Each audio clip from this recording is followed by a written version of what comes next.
Greetings and welcome to episode 66 of CultureWatch Radio. I'm Mark Rabich and with me is Bill Muhlenberg. G'day to you, Bill. Hey, Mark. Great to be with you. And we're also honoured to have a special guest with us today, and it's someone who knows all about public medicine and possibly about statist overreach. Welcome, Jareth Koch. G'day, how are you? All right, so we'll start with you, Bill. You've written an article recently on the issue of calling for perhaps an amnesty for the authorities and their response to COVID starting sort of, about 2.5 years ago, roughly March 2020, or possibly even a little bit before that. What have you got to say about this call? Yeah, well, it's being heard in a number of quarters. The Atlantic magazine was one well-known case. A big piece was written there, but there's been others, evangelical leaders, politicians, and so on, all basically trying to now give us the line that, forgive and forget. We might have made a few mistakes here and there, but come on, we really didn't know what was happening back then. It was all in ignorance. We didn't have that information that we needed, so we did our best. And, if we caused a bit of grief and mayhem, if we ended up locking down millions and causing all kinds of problems, hey, we did our best, so let's just move on and not worry about it. So, a call for amnesty. You can use other words: indemnity, immunity, pardon. Pick your term, but that's basically the line that we're hearing over and over again from so many.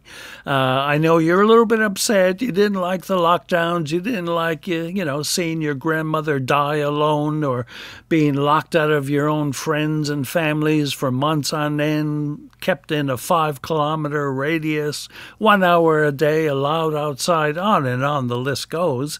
And basically, we had your best interests at heart. We wanted to keep Grandma safe, we wanted to save everybody. So they're kind of in panic mode because more and more people are now seeing that, hey, just about everything they were calling for, the experts, the politicians, and so on, just about all of it has turned out to be bunkum.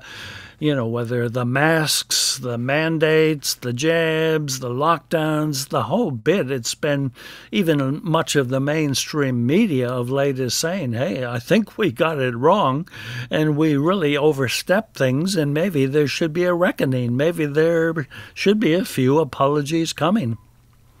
Jareth, with your medical background, how do you feel about what went on and the government's response to the pandemic?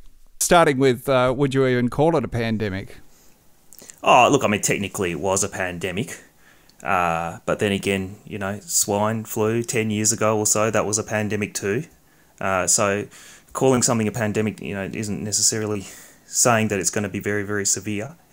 I was quite astonished by it. We could spend all day talking about all the sorts of things that were done. We could talk about playgrounds being closed and people being not allowed to go to funerals of loved ones. We could talk about people not being able to visit their dying relatives.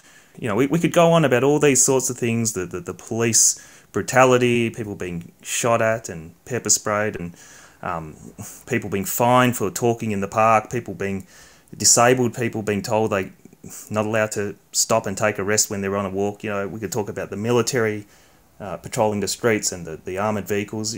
All of this, we could go on for a good hour or two talking about all this, and you've got to say, well, how is all this a health measure? When what you're doing is causing far more harm to people and their well-being and their health than what you're supposedly trying to avoid. And mind you, we all caught COVID anyway, right? So we went through all of this for 2 years, and then we all caught it anyway. Australia didn't do significantly better than other countries, which didn't take as harsh an approach. So, and most people are sort of waking up to that now, and there is a increasing awareness, and I think that's why there is this nervousness among governments and so on. People who were previously cheering for all of this draconian action are sort of now going, oh gosh, we're not so sure that we're not so sure that this was that we should have done any of this, and you know, I think that there's that sort of desire to distance themselves from the sorts of things that were done, and hence, you know, all this talk of let's kind of forgive each other and have some amnesty, and well, we did this in ignorance and that sort of thing. Is one of the dangers of just sort of letting these things slide, is one of the dangers, and this is a question for both of you, that this sort of thing can happen again? Well, absolutely. I mean, if you know you can get away with murder, guess what? You're likely to do it some more. And in this case, we literally had, well, if not murder, I mean, it's certainly a lot of people died. I mean, just think of the 800 plus in our failed fiasco in Victoria, the hotel quarantine program under Dan Andrews. I mean, that's just one of many areas where people suffered greatly or, in fact, died. And if you get away with murder in this sense, if you get away with no, you go scot-free, you don't have to give an account, there's no reckoning, well, guess what? You simply embolden our leaders to do more of the same. But if there is if not payback, at least, a public inquiry, a need for a public apology, a need for our leaders to say, you know what, we screwed up badly, and we actually, maybe we're trying to be cautious in one way to save lives, to save your grandmother, but, well, look, this precautionary principle, it cuts both ways, right? If you end up doing policies that end up ruining lives, destroying our basic civil liberties, well, there should have been caution there as well. But they threw caution to the wind. They said, we're going to do these hardcore, absolutely hardcore, draconian policies, not just lockdown, but everything that went with it, and all the suffering, all the grief, all the misery, the number of people who got into drug addiction, alcoholism, abuse, children being abused. We know this is all a direct result of these policies. So there should be a public reckoning. There should be a place where we say, hey, somebody screwed up and somebody owes us an apology. But if we give this kind of amnesty, this pardon, well, that's not going to stop them. They'll just keep doing more of the same. In fact, I've said all along, this whole COVID crisis has been a perfect dream run of how far a government can go in locking down the people and taking even more power and control over the masses. So if there's no payback here, or at least no accountability here, hey, they're going to keep right on at it. And it's a simple matter of, as you say, accountability. That we don't live in a dictatorship or a one-party state like China. We live in a democracy. Our leaders are supposed to be accountable. Our bureaucracies are supposed to be accountable. They can't just do things which cause enormous harm to society and to people, to children, without having to answer for it. And they certainly have a lot to answer for. That's going to get more clear as time goes on. I mean, if nothing else, we can all feel the pinch of inflation now, that shutting down business and the economy for 2 years over the whole world, that's, you can't do that and expect life to go on and for us to continue having prosperity and access to the sorts of things that we're used to. So we're going to feel those sorts of economic effects, as well as the health effects and the mental health effects and the sort of effects on children's education, that we've had a whole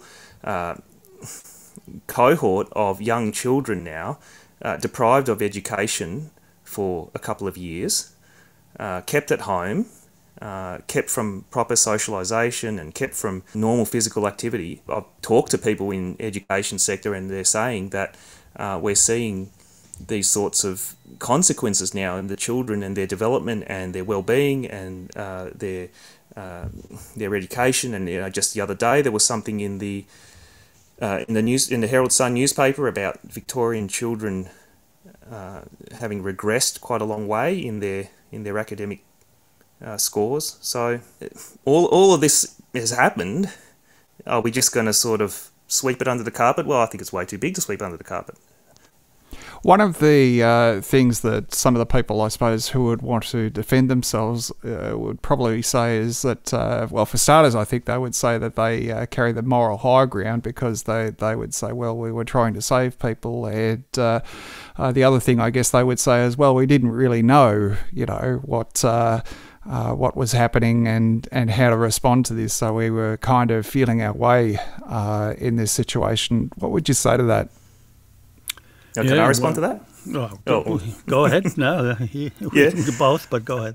Well, I could say a couple of things. I mean, one thing is that you could make the argument that early in 2020, so March, April, May, June, there was quite a degree of uncertainty, right, about how bad the virus was, and what the sort of outcomes would be if we took this course of action or that course of action. But by the second half of 2020. All of these things we've been talking about, the consequences on children and education and the consequences on health and so forth, all these things were known, and they were documented and published, and there was a degree of mainstream coverage. It was muted, but it was there of things like increased drug addiction and domestic violence, and these sorts of things were being talked about, and there were prominent world public health experts who spoke out in the second half of 2020, and thousands of doctors and other sort of scientists were saying, this is all, what we're doing is destructive and it needs to stop. But it kept going for another whole year. So we were still locked down until about October, November of 2021, a whole year after it was clear that these lockdown policies were destructive, and it was clear that this virus was not nearly as threatening as people had worried at the beginning, and that it wasn't much of a threat to younger people, it wasn't much of a threat to healthy people who don't have background medical problems. So all this was known, and yet they continued. They had dug themselves into sort of into a corner where we've got to keep suppressing this thing. If we stop doing it, we're going to kind of undo all the sort of effort. That sort of sunk cost problem. So they kept going for another whole year, and they can't claim ignorance about that. What would you say, Bill? Yeah, well, as Jer said, there was information there. Plenty of people knew back then, early on, early 2020. About all these matters. I mean, in one of my pieces, I just go through a huge list. As late or as early as September 2019, groups like the Johns Hopkins University was recommending against draconian lockdowns. On and on it goes like that. The point is, information was there. However, certain bits of information were allowed to go through. Some bits of information were being suppressed and censored, right? Look at any number of things. Ivermectin, and its efficacy in treatment of this disease. That was, treated as taboo. Anybody who even dared to talk about it, to recommend it, to talk about how effective it's been in other countries, they were shouted down, howled down, they were censored. In fact, laws were even passed in various Australian states as to the use of things like this. So it's not a question that we didn't know. The question is, we took some bits of knowledge that fit the narrative, the narrative that the state, that the globalists, that Bill Gates, that Schwab and the Great Reset crowd, what they wanted to have heard, that was heard loud and clear. But any contrary information, any facts to the contrary, they were avidly suppressed, and censorship took place big time. And you had the social media giants up in their ears, fully going along with this, right? How many of us had our own posts, right, pulled from Facebook or Twitter or whatever, simply because it went against the narrative? From a healthcare point of view, what was shocking about all of this is that it was like you had one department of the hospital take over everything, right? You had the infectious disease doctors take over everything and put everyone else out of a job. You know, health is a holistic thing. Health isn't just about preventing one single virus. It's about cancer. It's about heart disease. It's about mental health. You know, it's about dozens and dozens of things. And you know, competent doctors know that they've got to sort of balance it all. And the same applies to public health. So there's no kind of virtue in saying, oh, well, we stopped the virus spreading for a couple of months, and that's all it was ultimately, because it spread anyway. But in the process, we damaged, there was missed cancers, there was destruction to mental health, and we caused addictions. So it really doesn't make any kind of good public health sense. And I remember saying this to people in conversations and speaking to other doctors about it, that, well, why are we focusing on one metric of health and ignoring all the others? And that's before you start even talking about the economy and all the other kind of negative effects. So it was completely irrational. There's no way to sort of describe it other than that. Well, it seemed strange to me that there was a response to this almost as if the world has never seen any kind of pandemic before, as if there was nothing in medical knowledge that ever referred to this kind of situation, and there weren't principles in place that could be employed with facing something like this, and that you would follow those principles because I'm guessing here, like anything, you would have learned from experience. What would you say about that?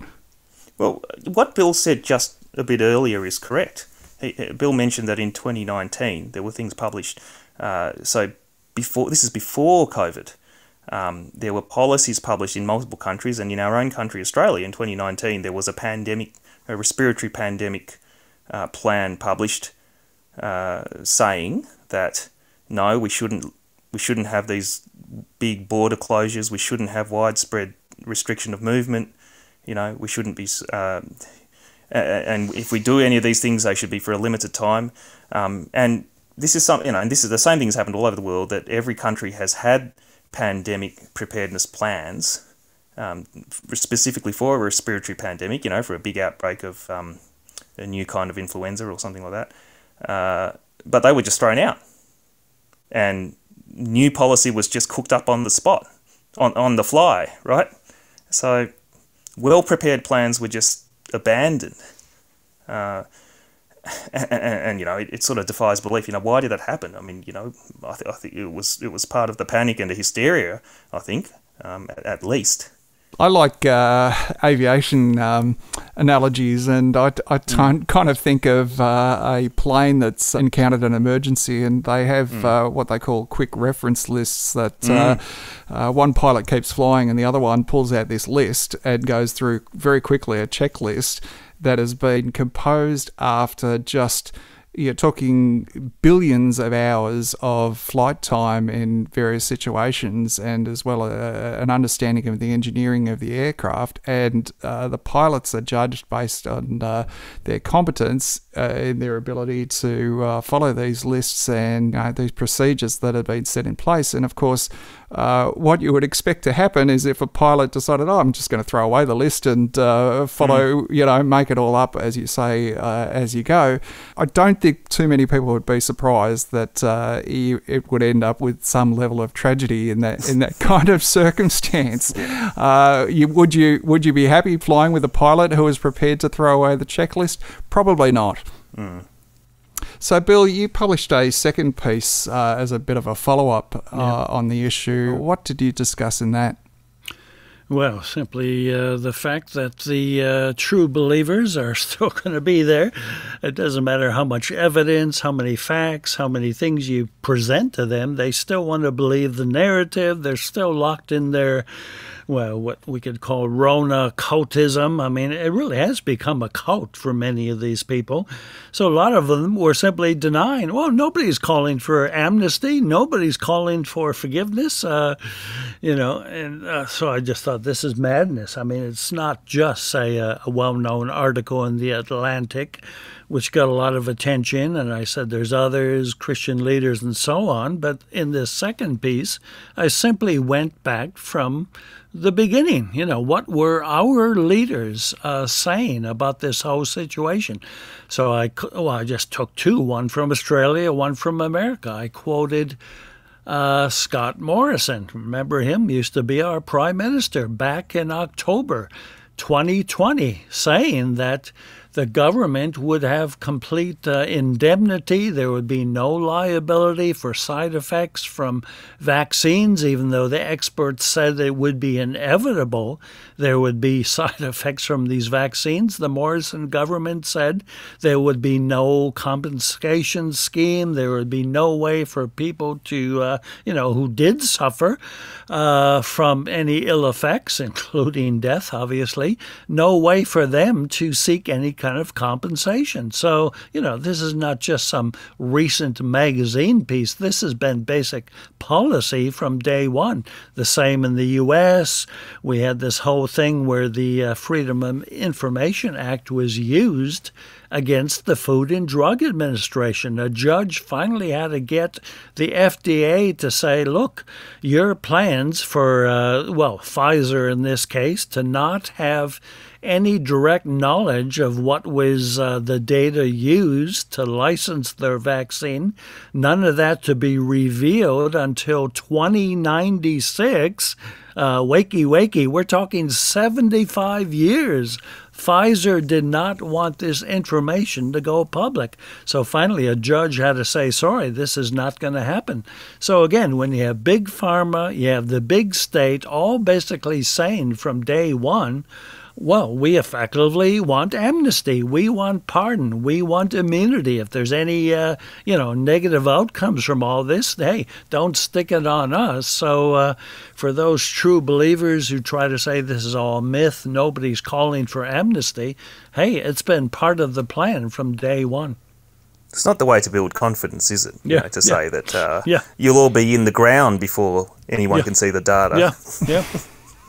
That article that you wrote has a list in it where you're referring to things that were known way back in early 2020, and it's really quite interesting. It's only a partial list. You go to the original article from Brownstone and you can see the entire list, and it's really quite disturbing, some of the things that were known very, very early, and yet they just continued on, not just for, a few weeks or something like that, but several months, and now, you're really talking a couple of years now, and I'm just astonished that this stuff continued on. And even recently, the Herald Sun published an article called COVID Calls That Defied Belief, and we've got a 2-page spread of 77 things that happened in Australia that are just crazy things, like Black Lives Matter being able to go to protests, and the Queensland Health Service asking people to wear masks while they're alone driving in a car to protect themselves from COVID, and closing down the beach. Yes. And arrows in the floors of supermarkets. Walk in one way and you won't get COVID. I mean, madness. It would have been nice if the Herald Sun and some of these media had said a little bit more back in 2020 when we needed them to. Yeah. Well, it's very easy for them to come out now and look back and say, hey, but where were they? I mean, it was pretty few and far between for the media to be criticising this at the time it was happening. Yeah. Well, look, I remember, say, Peter Credlin from Sky News being one of the few to, actually go into one of these interminable and absolutely appalling daily media conferences, right, with Dan Andrews here in Victoria. I mean, every day, the same old rot from his mouth. All the journalists would come. Nobody would challenge him. Nobody would say a word. At least Peter Credlin came a few times and actually asked him a few hard questions, got under his skin, got him quite upset. But she was one of the few. Nobody in the media really wanted to call these guys out. They were just puppets. They were just zombies going along with whatever Andrews, whatever the federal government and the states said. Nobody wanted to challenge this. Now, as Jared said, it's easy now to look back and, poke fun at these guys. But hey, would have been nice if they spoke up 2 years ago. All right, so amnesty is not an outcome that you're happy with. What would you be happy with? Well, full accountability, some kind of inquiry, public inquiry. In one of my pieces, I talked about Nuremberg 2. Some people have criticized that, right? Whenever you, bring up last century in Germany. But what was the first Nuremberg trial all about? It was about getting justice. It was about dealing with great evil. A lot of people died. A lot of people did horrible things in very high positions of power and influence. So those trials originally back in 45, 46 were about getting some justice. It wasn't payback as such. It wasn't, vengeance. It was just saying, hey, great wrongs took place. We need some justice. We need to clear the air. We need to get accountability. We have to look at what actually happened.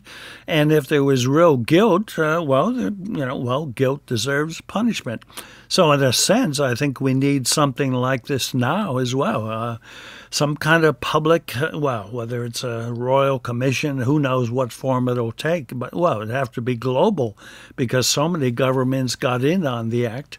And let me, if I can at this point, say something real quick. This, we're all Christians here. A lot of Christians at this point might be asking, Bill, you're saying no amnesty. Yeah, but what, didn't Jesus talk about forgiveness 70 times 7 and all that? Well, I wrote specifically about this issue in one of my recent pieces. I said a few things. One, look, if you were fired by your boss because, you didn't go with all of the mandates, well, it's up to you. If you want to forgive them, you can. If you were given bad or mandatory health care measures from your doctor, again, you can forgive him.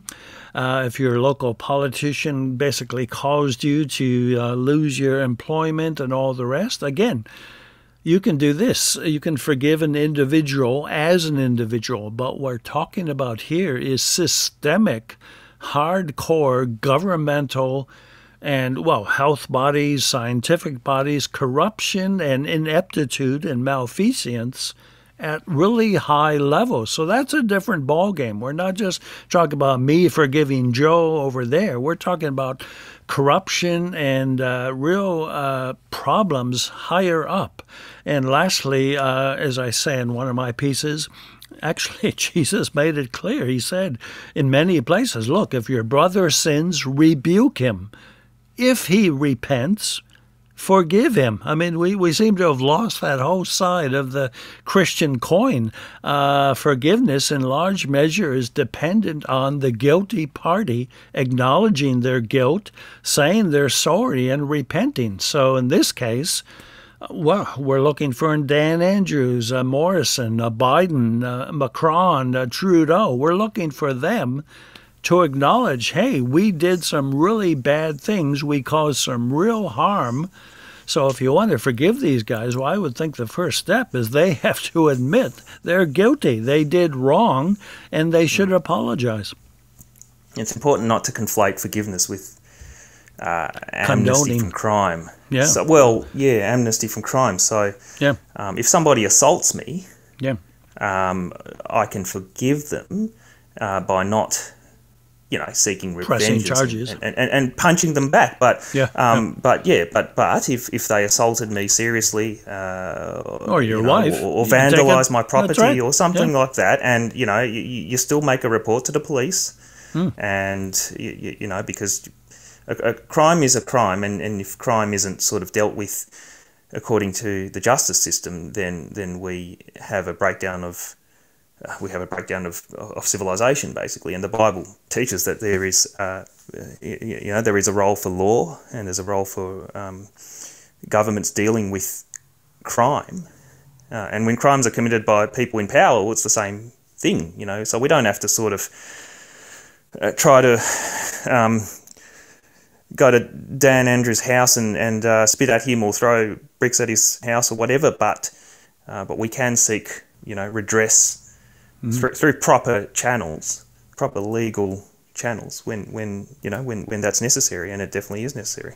So I guess you're talking about a sense of the response is something that would be proportional to the fact that these people wielded power, whereas if an individual hurts you or commits a crime against you, then that's very different than when they've got the police force on their side and they've potentially even the judicial system and the health system and this great power, but they're wielding it unjustly. So it needs to be something that addresses that proportionally. Yeah, I mean, you wouldn't say let's have amnesty for, the banks which were found to have defrauded people in the Banking Royal Commission, would you? You wouldn't say let's just let them off the hook. You wouldn't say let's let clergy who've committed child abuse, let's just let them off the hook, let's just give them amnesty. You wouldn't say that, because amnesty is not the same thing as forgiveness. You can sort of not harbour anger at someone, and that's what forgiveness is about, and not harbour a desire for revenge, but you still ought to seek justice when some of these horrific things are done. All right. Do either of you have some concluding thoughts about the subject that we haven't already covered? Well, just briefly, justice matters. And when individuals are unjustly treated by others, again, as Jared said, we have courts, we have law and order to deal with that. But what happens when the state itself, right, starts acting unjustly? When the powers that be that are supposed to protect us end up turning on us, right? And that's exactly what we've had happen. Some of the worst abuses of basic human rights, taking away our civil liberties and freedoms, right? Closing down churches, the whole bit. And then all the hypocrisy there as well, right? The pubs were open, brothels were open during this time, but the churches were closed and so on. So when the state itself engages in gross acts of corruption and injustice, well, that's a different matter. So then we have to ask, all right, God, how do we deal with this one? God set up the state to bring about justice, but when the state itself becomes unjust, well, we can start looking at further questions. Is there a place for civil disobedience, that whole thing? And many, in fact, did over the last few years, right? We know of pastors. In fact, we've interviewed them here on this show, right? Pastors who were thrown in jail because they dared to keep their churches open to worship the living God. So this is part of how we have to think. Romans 13 says, generally speaking, we submit to the authorities, but only as they submit to God. It's delegated authority.